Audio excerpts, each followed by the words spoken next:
ഒരു വ്യക്തി എത്ര കഴിവുള്ള ആളാണെങ്കിലും എത്ര ബുദ്ധിശക്തിയുള്ള ആളാണെങ്കിലും മതപരമായ ഇൽമ നേടുക എന്നുള്ളതൊരു തൗഫീഖാണ്. ചിലപ്പോൾ വലിയ ഡോക്ടറായിരിക്കും, PhD അതിനപ്പുറത്തുള്ള ഡിഗ്രിയും ഒക്കെ എടുത്തിട്ടുണ്ടാവും. അതല്ലാത്ത നിലക്കുള്ള ഇനി മെഡിക്കൽ മേഖലയിലെ ഡോക്ടറാണ് ആകട്ടെ, എഞ്ചിനീയർ ആകട്ടെ, എത്ര വലിയ ഇൽമുള്ളവരാണെങ്കിലും അള്ളാഹുവിൻ്റെ ദീന് കിട്ടുക എന്നുള്ളത് മറ്റൊരു കാര്യമാണ്. ചിലപ്പോൾ ലക്ഷക്കണക്കിന് വേർഡ്സ് അവർ പഠിച്ചിട്ടുണ്ടാകും, ലഫ്ലുകൾ ഇംഗ്ലീഷിൽ ലക്ഷക്കണക്കിന് വേർഡുകൾ.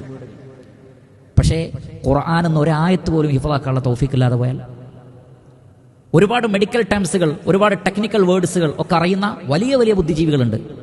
ഒരുപാട് ഗ്രന്ഥങ്ങൾ വായിച്ചവരാണ്, പല ഗ്രന്ഥങ്ങളും റെഫർ ചെയ്ത് ഡോക്ടറേറ്റ് കിട്ടിയ ആളുകളാണ്. പക്ഷെ ഖുർആനും ഹദീസും വായിക്കാനും പഠിക്കാനും തൗഫീഖ് ലഭിക്കാതെ പോയി. അതുകൊണ്ട് തന്നെ മതപരമായ ഇൽമു പടച്ച റബ്ബിന്റെ അള്ളാഹുവിന്റെ അനുഗ്രഹമാണ്. നബി സല്ലല്ലാഹു അലൈഹി വസല്ലം പറഞ്ഞത്, മൻ യുരിദില്ലാഹു ബിഹി ഖൈറൻ യുഫഖിഹു ഫിദ്ദീൻ. അള്ളാഹു ഒരാൾക്ക് ഖൈർ ഉദ്ദേശിച്ചാൽ അയാൾക്ക് മതത്തിൽ അള്ളാഹു അറിവ് നൽകും.